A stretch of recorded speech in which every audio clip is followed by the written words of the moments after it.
Hi everyone, welcome back to this channel. In this tutorial, I'm going to show you how to delete a profile on your Netflix account. I'm going to just start it. So open the Netflix app.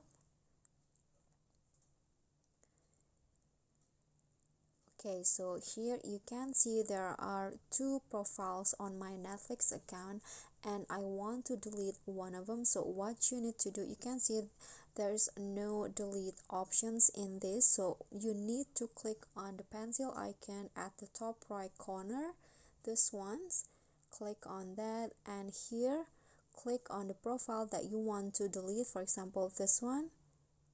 And then after that, here at the bottom you can see there's an option to delete profile, so just click on that options and here click on delete profile, and after that the profile will be automatically deleted in your Netflix account and you can just go back, and now there's only one profile in my Netflix.